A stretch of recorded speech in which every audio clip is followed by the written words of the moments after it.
leave the families to teach the politics. That's right. And look, if a school teacher, and this is what I said to Lucy, with whom we spoke 2 or 3 weeks ago, if on the weekend you in your own time want to go and attend a pro-Palestinian rally, then you're free to do so. As long as it's peaceful, it's fine, just not in the classroom. Mohammed joins us. Mohammed, go ahead. Yes, thank you so much, Tom. Just a couple of things I want to bring your attention. I'm not justifying the teacher, whatever she said, but the question is, when teachers are running campaign on Ukraine issue against Russia, nobody points the finger. And when students are being taught Malala in the school curriculum, which is discussing the politics of Taliban in Pakistan and Afghanistan, which has nothing to do, then nobody points the finger. But sorry, where is this Malala being taught? And the Malala book is being taught in the school curriculum. My kids are going to Barrack Primary School, and they are being taught this book in the school curriculum. But is that a Muslim school they're going to?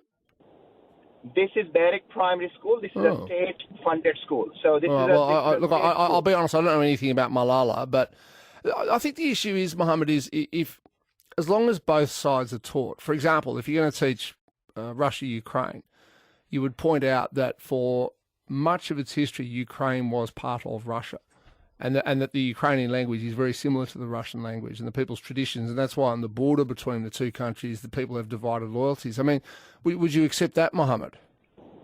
Yeah, and at the same note, Tom, when you say this is Hamas who has drawn Israel into this conflict, and you're failing to mention that this is the unjust occupation of Israel for the last 75 years, which has brought this conflict into existence. Well, but is it unjust? Is it unjust, Mohammed?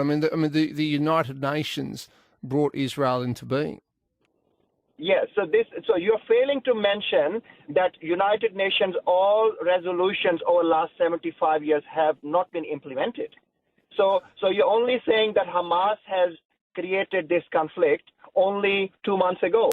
This is not like this. No, Mohammed, I never said that. I said this conflict goes back a long time. In fact, arguably it goes back to Roman times when the area was called Judea, and you might want to reflect on why it was called Judea. It was because back then it was considered the land of the Jews. But anyway, put that to one side.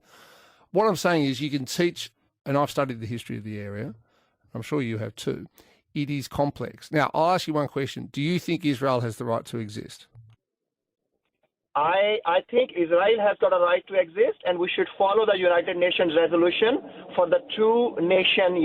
They both should be given equal right to exist there. It's not that Israel only has got the right and they can continue killing people, and they can continue occupying Palestinian land, and they say this is our land. Okay, well, Mohammed, what I said a few weeks ago was that the ideal thing for Israel to do here would be to do the big-hearted thing, despite the killings and whatever, and the hostages, and actually say we will now work to a two-state solution. By the way, that has been offered to the Palestinian people before, and it was knocked back because it doesn't suit some of the senior people who represent Palestine to actually do a deal with Israel. But if I was Israel, that's what I would do.